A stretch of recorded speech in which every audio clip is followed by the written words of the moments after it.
Selamat siang, salam sejahtera untuk kita semua. Saya Iwayan Suparta, mengajar mata kuliah Hak Kekayaan Intelektual.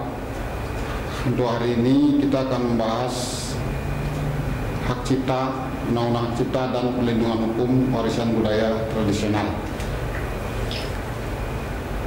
Indonesia memiliki kekayaan warisan budaya tradisional yang luar biasa banyaknya. Warisan budaya tradisional ini merupakan aset dan sekaligus sebagai jati diri bangsa. Namun banyak warisan budaya bangsa Indonesia dimanfaatkan secara ilegal oleh pihak asing yang tentu sangat merugikan bangsa Indonesia. Kita ingat bahwa beberapa warisan budaya tradisional bangsa Indonesia diklaim oleh pemerintah Malaysia sebagai budaya milik mereka. Di antaranya lagu rakyat Maluku, Rasa Sayangi, kemudian Riau Ponorogo, kain batik, dan terakhir rame-rame masalah diklaimnya tari penyet dari Bali.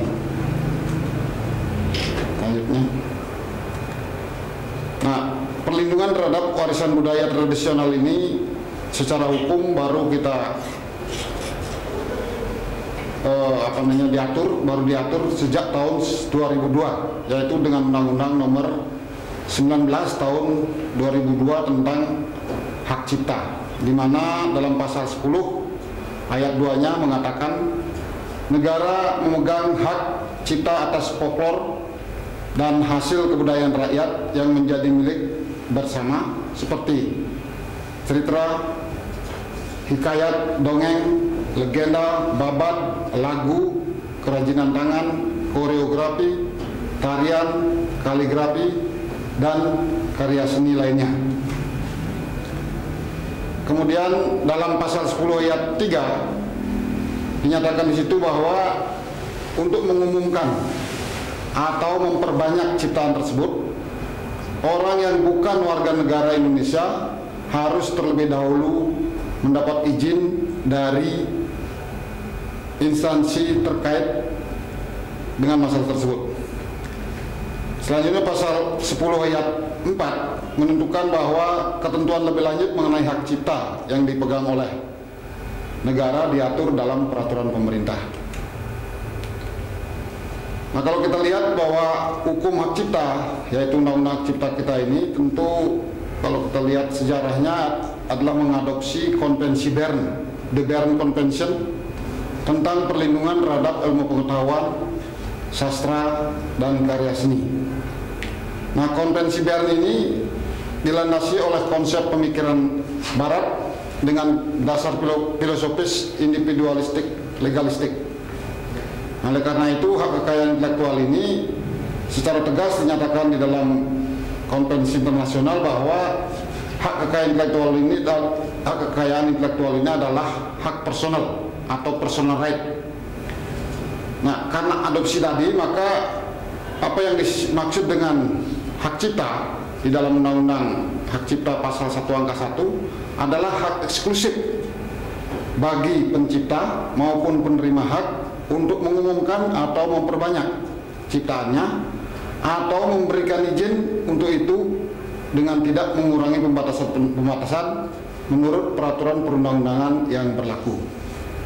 Nah, dengan demikian bahwa ciptaan yang dilindungi oleh Undang-Undang Hak Cipta dipenuhi syarat: satu, kepemilikannya secara pribadi, personal; kedua, merupakan wujud, ada wujudnya, bentuk atau bentuk wujudnya itu dari suatu ide; dan ketiga adalah ciptaan tersebut terletak di bidang seni, sastra, dan ilmu pengetahuan. Sementara warisan budaya tradisional, yaitu karya-karya cipta tradisional yang tidak diketahui siapa penciptanya, kemudian merupakan perwujudan sosial budaya masyarakatnya yang lahir dalam waktu lama dan diwariskan dari satu generasi ke generasi yang lain. Jadi siapa penciptanya tidak diketahui, kapan diciptakannya tidak diketahui, Dan warisan budaya tersebut adalah hasil dari perwujudan nilai-nilai yang ada di masyarakat. Nah, warisan budaya ini tentu secara murni didasarkan pada konsep atau pemikiran Timur yang lebih menekankan kepada kebersamaan dan keharmonisan dalam masyarakat.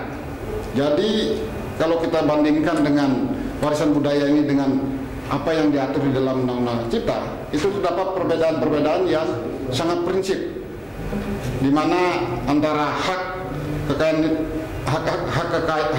cipta dengan karya-karya cipta tradisional ini terdapat perbedaan dalam hal konsep, kemudian substansi, dan budaya. Dari sisi konsep, bahwa konsep hak cipta itu didasarkan kepada pemikiran Barat, pada konsep Barat yang sifatnya itu adalah individualistik, legalistik. Artinya hak itu diberikan kepada penciptanya secara utuh. Berlawanan dengan konsep Timur, yaitu yang komunalistik dan spiritualistik. Artinya bahwa konsep Timur ini yang dituju itu adalah kebersamaan dan ada kaitannya dengan spiritual. Biasanya keuntungannya itu tidak keuntungan material, tetapi keuntungan yang sifatnya spiritual. Yang berikutnya adalah substansi. Dari sisi substansi, antara hak kekayaan intelektual dalam hal ini hak cipta dengan warisan budaya tradisional tadi, itu dari sisi kepemilikan dan penciptanya. Nah, kepemilikan hak ciptaan itu dimiliki sepenuhnya oleh penciptanya sendiri. Kepemilikannya secara individu. Sementara kalau warisan budaya tradisional, kepemilikannya itu adalah kolektif, kolegial. Jadi masyarakat. Penciptanya tentu ya siapa yang menciptakan tidak diketahui, karena itu biasanya berjalan sudah sejak lama. Katakanlah misalnya contoh legenda misalnya Sangkuriang, siapa penciptanya, penciptanya itu tidak diketahui. Namun secara umum diketahui bahwa legenda Sangkuriang ini adalah milik masyarakat Jawa Barat atau Priangan, gitu kira-kira. Kemudian yang kedua, keaslian atau originalitas. Artinya kalau bicara keaslian, suatu ciptaan berdasarkan Undang-Undang Hak Cipta itu adalah ciptaan yang memang benar-benar asli, orisinil, tidak merupakan peniruan dari ciptaan sebelumnya. Nah, kalau warisan budaya sendiri, karena sifatnya yang tidak diketahui kapan ciptaan itu dibuat dan oleh siapa, jadi tidak diketahui ciptaan karya tradisional ini originalitasnya di mana, kapan, tidak diketahui. Ketiga, yaitu bentuknya yang berwujud. Dalam ciptaan yang baru, modern, tentu dalam yang kaitannya dengan perlindungan Undang-Undang Hak Cipta, ciptaan itu harus merupakan wujud atau bentuk dari wujud ide yang diinginkan dikemukakan. Artinya kalau misalnya katakanlah sebuah lagu, ada notasinya, ada huruf baloknya dan lain sebagainya, jadi ada berupa wujudnya. Nah, sementara kalau kita bandingkan dengan warisan budaya tradisional, katakanlah lagu rakyat misalnya, tadi misalnya lagu Rasa Sayangnya, pada awalnya itu tidak ada konsep yang jelas mengenai wujudnya tadi.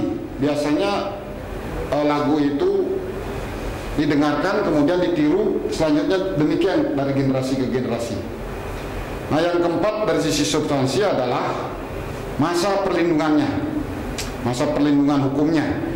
Nah, hak cipta dengan tegas mengatakan di situ bahwa masa perlindungan hak cipta itu adalah 50 tahun. Jadi selama si penciptanya hidup, 50 tahun selama si penciptanya hidup, plus satu ditambah sampai dengan 50 tahun setelah penciptanya meninggal. Artinya, maaf tadi saya salah itu. Masa perlindungannya itu adalah selama penciptanya hidup plus 50 tahun setelah penciptanya meninggal dunia. Ada keterbatasan, artinya selama karyanya itu, ciptaannya itu berjalan, selama hidup penciptanya plus 50 tahun setelah penciptanya meninggal dunia. Sedangkan warisan budaya tradisional karena tidak diketahui kapan diciptakan, karena tidak diketahui siapa penciptanya, sehingga masa perlindungannya ini jadi tidak terbatas. Artinya bahwa ciptaan tradisional ini, karya-karya tradisional ini tidak bisa diberikan batas waktu. Jadi masa perlindungan hukumnya itu adalah selamanya. Nah, yang kelima dari sisi substansi adalah hak karya derivatif. Kalau tadi misalnya ada satu buku dari sisi hak cipta, satu buku di satu novel begitu umpamanya, kemudian dialihkan menjadi cerita di radio misalnya menjadi film atau menjadi sinetron dan lain sebagainya. Nah, karya derivatif ini itu diberikan hak tersendiri dalam undang-undang hak cipta. Nah, dalam kaitannya dengan warisan budaya tentu ini tidak ada. Jadi ada beberapa hal secara substansi, ada 5 hal ya. Kemudian yang ketiga adalah perbedaan dari sisi budaya. Kalau hak cipta, karya-karya cipta yang diberikan hak ciptanya itu orientasinya itu adalah keuntungan ekonomi. Jadi si penciptanya memperoleh manfaat secara ekonomis terhadap karya-karya yang diciptakannya. Jadi ciptaannya itu menghasilkan uang, kira-kira begitu. Sedangkan warisan budaya tradisional, karya-karya tradisional ini yang dituju itu bukan dalam bentuk ekonomi, bukan dalam bentuk keuntungan keuangan begitu ya, tapi lebih kepada bagaimana supaya apa yang diciptakan ini bisa dinikmati bersama sehingga menimbulkan keharmonisan di masyarakat tersebut. Dan juga keuntungannya pun secara spiritual. Biasanya seseorang menciptakan sesuatu itu tidak mengharapkan uang, tidak mengharapkan materi, tetapi pahala dari sisi spiritual.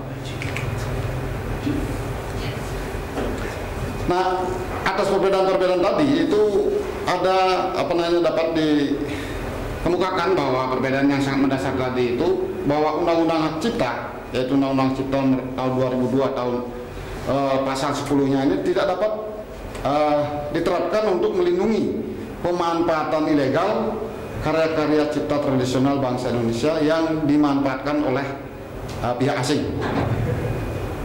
Nah, pelanggaran atau pemanfaatan tanpa izin oleh Malaysia misalnya, penyelesaiannya itu bukan dengan hukum, bukan melalui jalur hukum yaitu dengan Undang-Undang Hak Cipta, melainkan dicari terobosan melalui jalan diplomatik. Karena apa? Karena ya Undang-Undang Hak Cipta tidak bisa memberikan penyelesaian untuk menggugat atau apa begitu pemerintah Malaysia. Nah, pihak yang dirugikan kalau terjadi pemanfaatan yang ilegal ini itu adalah yang pertama adalah komunitas asli, karena mestinya suatu kekayaan itu memberikan manfaat kepada si pemilik kekayaan yang bersangkutan, namun karena kekayaan ini dimanfaatkan oleh asing, maka bukan yang pemilik daripada kekayaan itu yang menikmati hasilnya, melainkan dinikmati oleh pihak asing. Kemudian yang kedua, bangsa. Nah, tentu ini terkait dengan bahwa apa yang dimiliki itu oleh bangsa ini nanti menjadi tidak jelas lagi. Ini akan mengaburkan nanti dari sisi identitas bangsa yang bersangkutan. Kemudian yang ketiga adalah negara. Negara tidak ada pemasukan dari apa yang dihasilkan dari karya-karya tradisional, budaya tradisional ini yang dimanfaatkan oleh pihak asing tadi. Nah, kerugiannya itu tentu berupa kerugian ekonomi dan kerugian budaya. Dari sisi ekonomi ya seperti tadi, karena tidak menghasilkan, tidak menerima hasil dari sisi keuangan, dan budaya itu jati diri bangsa itu bisa terkikis, bahkan bisa hilang. Saya kira untuk acara kali ini cukup sekian. Terima kasih atas perhatiannya dan saya akhiri dengan selamat siang.